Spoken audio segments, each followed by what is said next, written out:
Within the next 6 months, homes across the world will be displaying Australian flowering plants and lush rainforest species that until now have only flourished within this continent. But years of research at the Horticultural Research Station at Narara have produced species that are ideal for cooler and darker conditions. Kangaroo paw and Leschenoltia are just two that floriculturists have developed as pot plants, which are currently awaiting patenting. The rainforest plants have been propagated from tissue culture, and some varieties will be new to the domestic and export markets. But out of all the species tested, only 10% have proved suitable for developing. Already Australia's weeping fig and umbrella trees are the two most popular plants worldwide, and research officer at Narara, Ross Worrell, hopes the new plants will prove to be just as popular. We've developed the stage now where we have at least 6 plants that we hope to release onto the local and export market. We've entered agreements with a commercial firm to actually export those plants.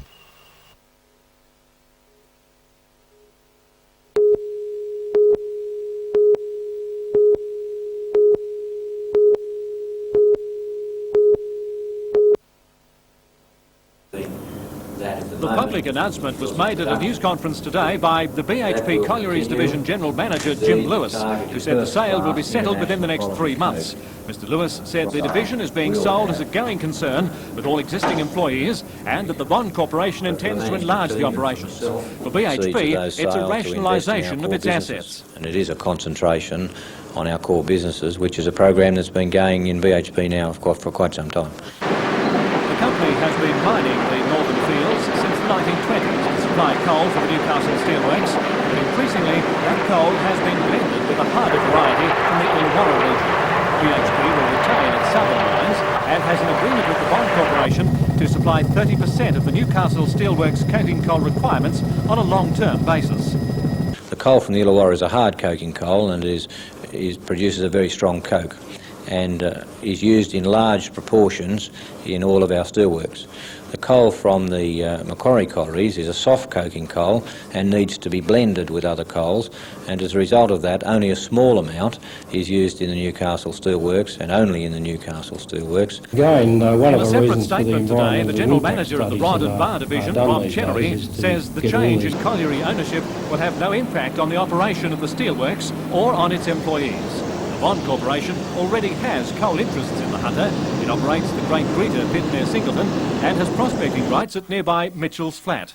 For BHP, though, today's announcement is the end of an era. BHP has been part of the mining community in Newcastle since the 1920s, and it's an historic day when we decide to change direction and to sell those resources. But you're quite right, it has been a torrid year, and it is with some disappointment that we depart.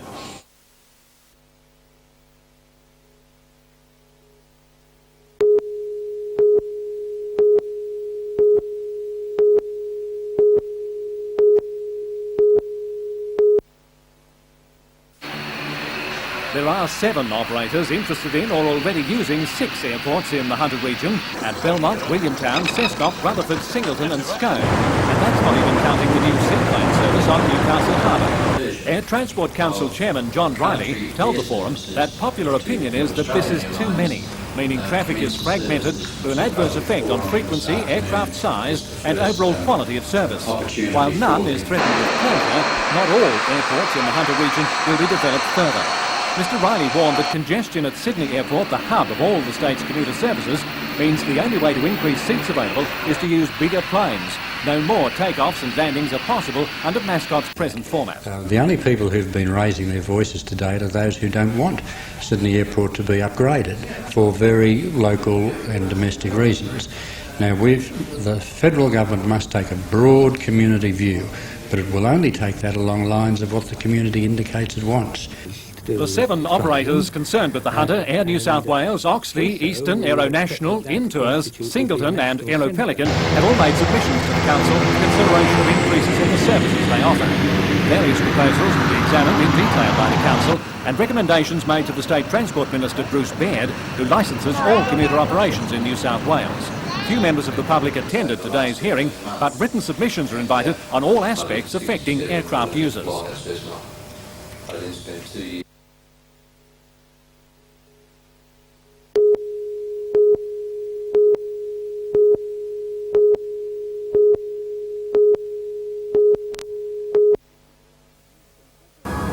In February last year, the council appointed consultants to study the urban development potential of the Maryland Minmi corridor.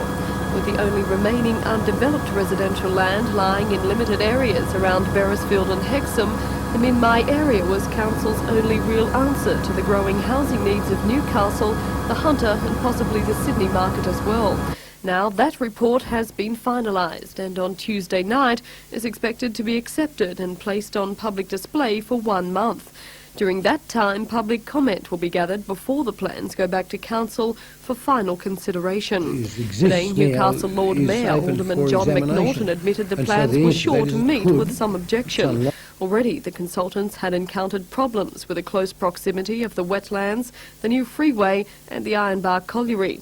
But he said the final plans had isolated those restrictions, the boundaries encompassing only open space and old mining property. If developed, the area would provide 9,800 building blocks in a variety of estates, some purely residential, others offering larger blocks with acreages. As well, areas have been highlighted for tourism and industrial development, and included in the report was the possibility of developing Minmi on a historic theme. If council does go ahead with the plan, it would be calling for interest from potential developers.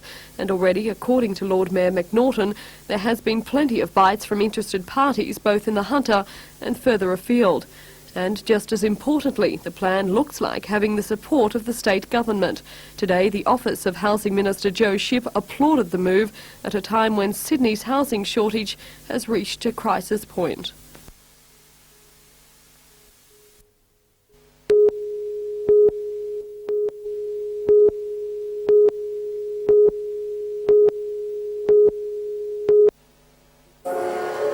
Before she left Newcastle this afternoon, Jane Finney found time for some last-minute practice. The 16-year-old returned home on the weekend, having won a gold medal representing Australia in the Genet competition in London. 165,000 hopefuls worldwide had sat for exams just to enter the competition, and Jane was one of only 37 chosen to compete. And she was the only dancer to receive a gold medal. The feat being so great, Jane made the front page of a London newspaper. There was quite a high standard in London. It was hard work, but it paid off, and it was great. Jane was also invited to stay and train with the Royal Ballet School in London, but was advised by her teacher to stay in Australia, at least until she's a little older. After also competing and training in Switzerland and Japan, Jane returned home for her studies with the Australian Ballet School in Melbourne on a full bursary from the Royal Academy of Dancing. Natural ability has allowed the young dancer to skip first year, and at 9 o'clock tomorrow morning, Jane will become the school's youngest second-year student. She hopes it won't be too long before she joins the Australian Ballet Company.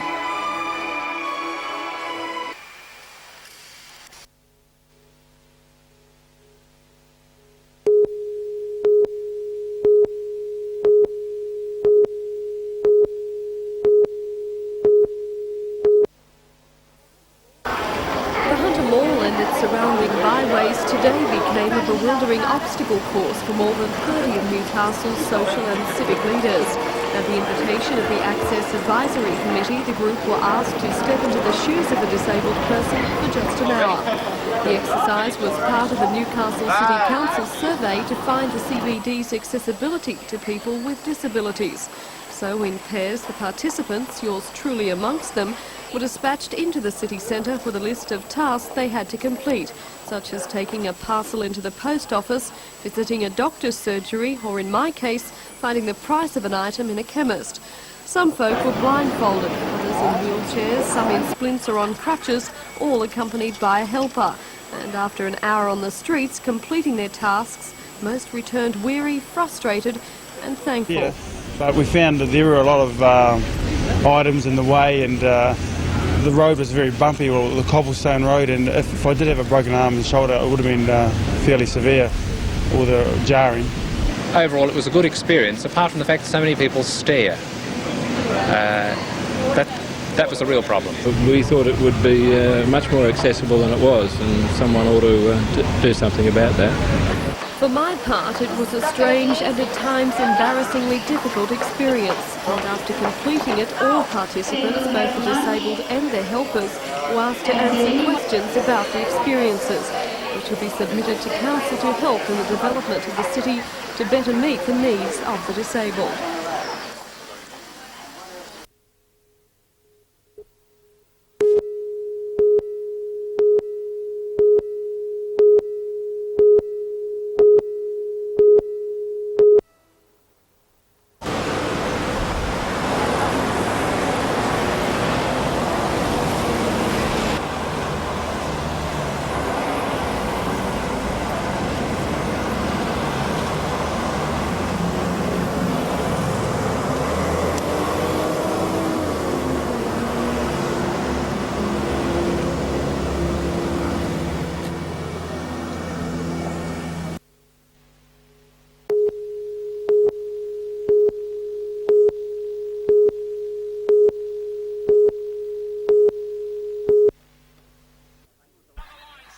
Tony was allowed to play for the Knights on a one-year scholarship basis, and on the completion of his stay realised his future was in Newcastle.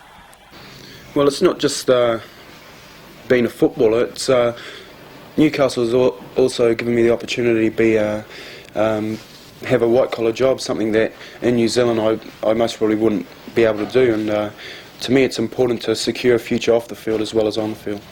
On his return to New Zealand, as expected, the NZRL refused appearance, so Tony and the Knights hierarchy headed for the courts, and yesterday the High Court ruled in Kemp's and the Knights' favour. The New Zealand court yesterday, the High Court, said that the rule under which the New Zealand Rugby League sought to prevent Tony from coming to Australia was a restraint on his ability to trade, to follow his line of work. Even if the New Zealand Rugby League knocked back Kemp's clearance on Monday night, the door is open to the Knights to reapply through the courts.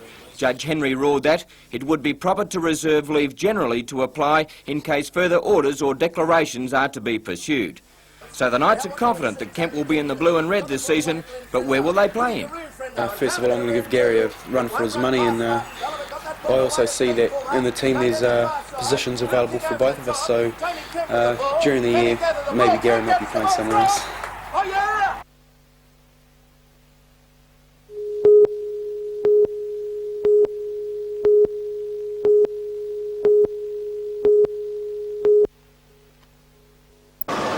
Bowlers from across Australia will again compete for the trophy, vying for a total $12,000 prize money. Most will arrive tonight, but already Queensland bowlers Mark Sheehan and Greg Langford are getting in some practice. The introduction of the AMF Grand Prix Super Circuit, which offers $25,000 to contestants winning any 6 events on the circuit, has proved an incentive for top bowlers to have a crack at the Newcastle Cup. But Maitland 10-pin manager Peter Zambella says Newcastle bowlers still have a chance, even if the event has never been won by a local. It does put a little bit of pressure on the locals because a lot of them don't travel around as much as they should. However, we have got some very good bowlers in the name of Terry Ma, who just recently won the Gold Pin Classic Cup in Queensland and bowled at 300 only a few weeks ago. Mel Horsley, who has won 2 major tournaments in Australia over the past. Myself, hopefully, I just recently bowled at 300 and won a tournament also. So I think we'll give the outsiders a bit of a shake. Qualifying heats begin tomorrow morning with the top 16 bowlers going to the finals on Sunday.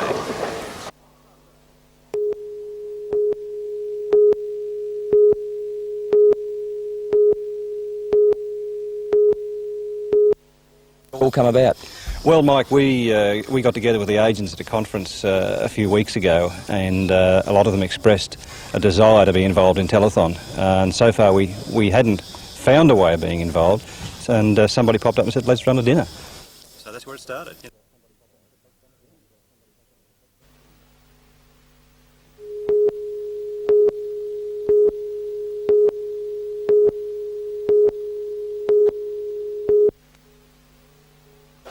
The Royal Newcastle Hospital's new intensive care unit is considered to be one of the best in the country. It opened on January the 9th this year. But 2 compressors which supply air to be mixed with oxygen in a ventilator have been failing, affecting work in the new unit, a new operating theatre, and in the old intensive care unit, which also has gas lines supplied to it. Chief Executive Officer of the Hunter Area Health Service, Dr Owen James, agreed today to discuss the problems experienced with the compressors. They've been shutting themselves down in response to excessive vibration.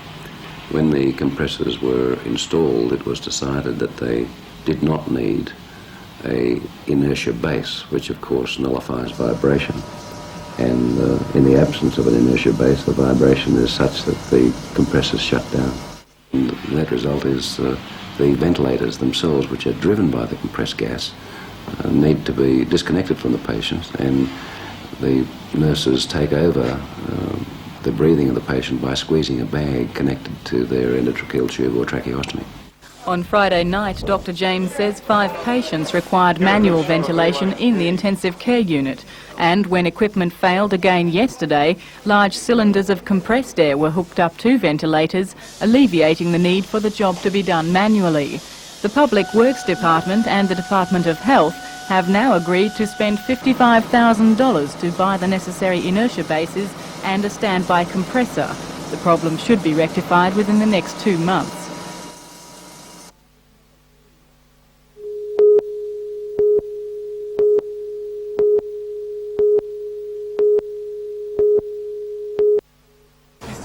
However, only a few restaurateurs out of Newcastle's estimated 90 eateries attended today's meeting with Alderman Geddes.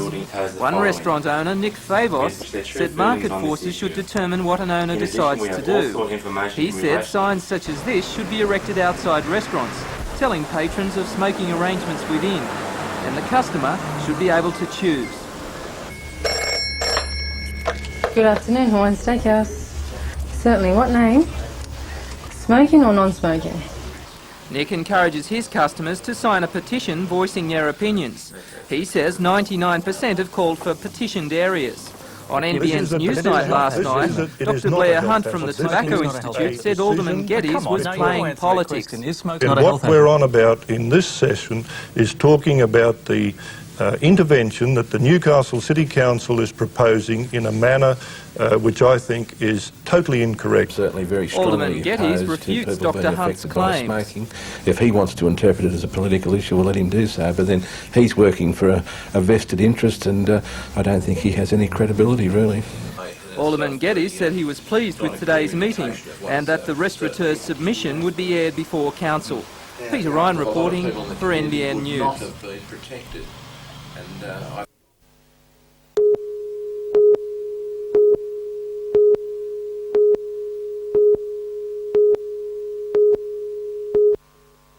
They are taking customs officers away, and we have boats arriving there from Saudi Arabia.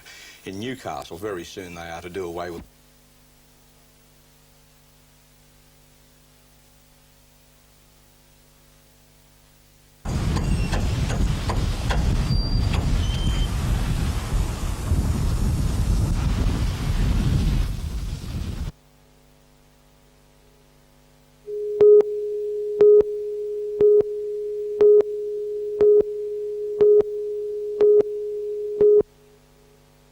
Sydney airspace opened 3/4 of an hour late, but far from improving, flight schedules got steadily worse.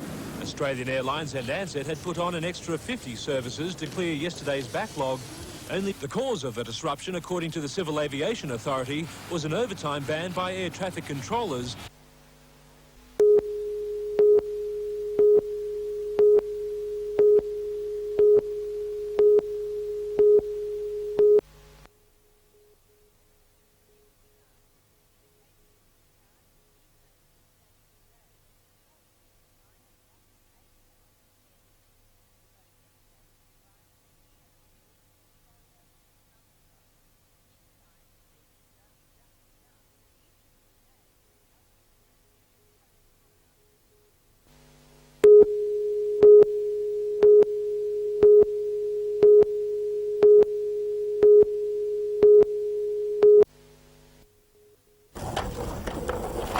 Council says it's skaters like this having fun that cause all the problems. The sandstone steps and paving around Customs House on the foreshore are obviously chipped and cracking after only 10 months of use. Harold Stewart, Director of Health and Building Services with Newcastle Council, says it would cost thousands of dollars to repair all the damaged areas in the city. In response to this, Mr Stewart says Council has allocated $150,000 this year to develop alternative areas for the skaters. We don't want to take a sort of overbearing approach to it. We'd like to see alternative facilities so that they can go somewhere and ride their skateboards without having to resort to places like this. The trouble is that for the thousands of skateboarding fanatics, Council talk of future skating parks is too far away. 19-year-old Michael McDonald travels to Sydney most weekends, simply to ride skateboards on top tracks. Michael admits skaters can cause damage, but says for the local kids, there's nowhere else to skate. For sure, yeah, they do damage it, but basically there's nowhere else to skate, so that's all we can do unless we travel away.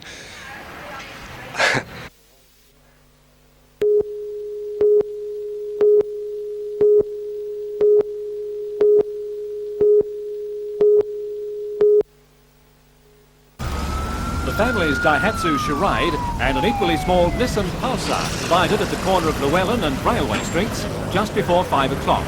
The Charade slid onto its roof, the man who was driving suffered merely a cut arm, and the child who'd been strapped in a small seat in the back seemed just shaken.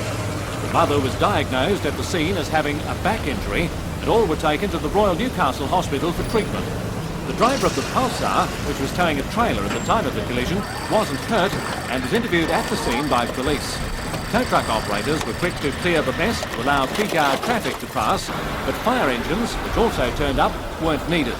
A witness, Roger Sharman, had been changing the price board at the mobile petrol station on the corner and was able to give police a description of the accident.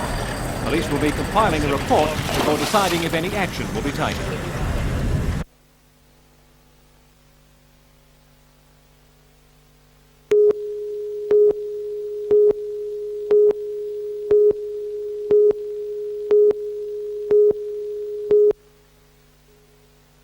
But actually we were going from house to house and they were well off the road. Right. And there's no fences up, so I just used the full extent of it, and of course there's another one on the bottom.